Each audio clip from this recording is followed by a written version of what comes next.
मशहूर यहाँ पर नाम बहुत, शरीफ है कम, बदनाम बहुत। इसलिए योगी सरकार का एक आदेश इन दिनों सुर्खियां बटो रहा है। नमस्कार दोस्तों, मैं हूं आपके साथ हर्ष भारद्वाज। ये आदेश जिस पर विपक्ष तो छोड़िए, पक्ष के कई लोगों के पेट में मरोड़ उठ रही है। ऐसा आदेश जिसने कांवड़ रूट पर दुकान लगाने वालों की रातों की नींद हराम कर दी है। दरअसल योगी सरकार ने कांवड़ रूट पर दुकान लगाने वालों से पहचान जाहिर करने के लिए कह दिया है, जिस पर विपक्ष छाती पीट रहा है, सांप्रदायिकता की दुहाई दे रहा है। लेकिन समझ ये नहीं आ रहा है कि जब नाम बताकर आप राशन ले सकते हैं, पहचान बताकर सरकारी योजनाओं का फायदा उठा सकते हैं, इलाज ले सकते हैं, तो फिर जिस नाम से किसी की पहचान जुड़ी हो, जिस नाम को आपके माता पिता ने बेहद प्यार से रखा हो, उसे बताने में, जताने में आपकी नींदें हराम और चैन बर्बाद क्यों हो रहा है? क्यों आप अपनी पहचान बताने के लिए राजी नहीं हैं? क्यों अपनी दुकान पर अपना सही नाम लिखने पर आपके पसीने छूट रहे हैं और विपक्ष भी इसे जायज ठहरा रहा है? आखिर क्यों?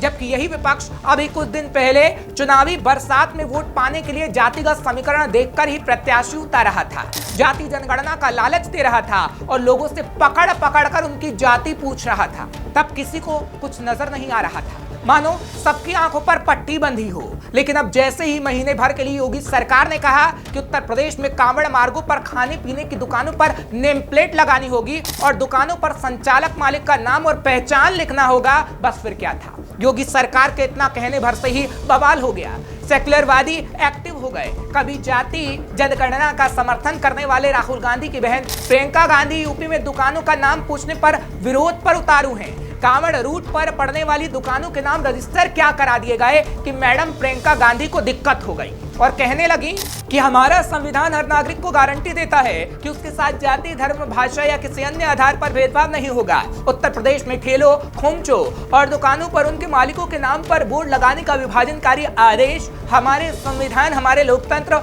और हमारी साझी विरासत पर हमला है। समाज में जाति और धर्म के आधार पर विभाजन पैदा करना संविधान के खिलाफ अपराध है। यह आदेश तुरंत वापस लिया जाना चाहिए और जिन अधिकारियों ने इसे जारी किया उन पर सख्त कार्रवाई होनी चाहिए।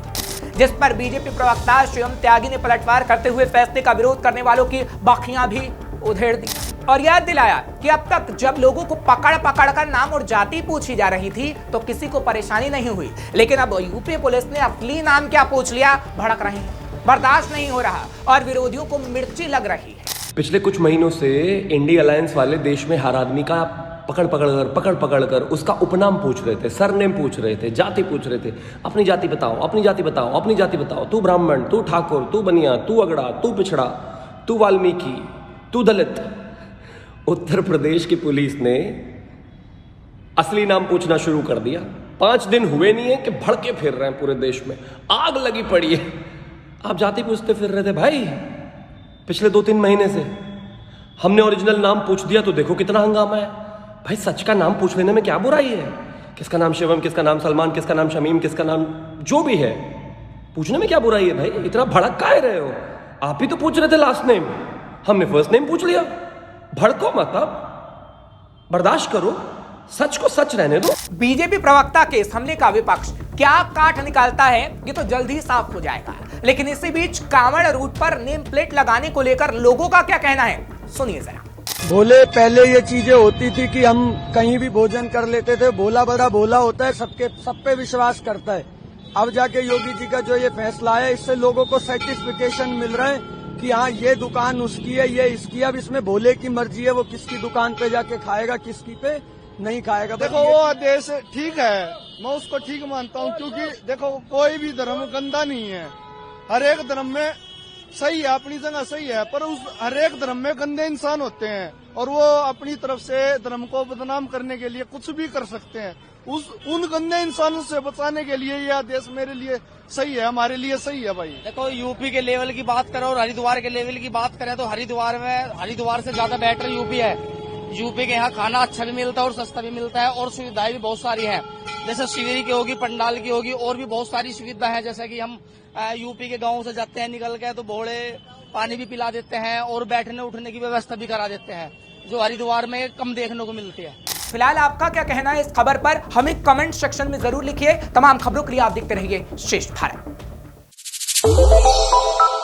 श्रेष्ठ भारत पर खबरों से जुड़े रहने के लिए चैनल को सब्सक्राइब और लाइक करें, बेल आइकन दबाएं और देखते रहें श्रेष्ठ भारत।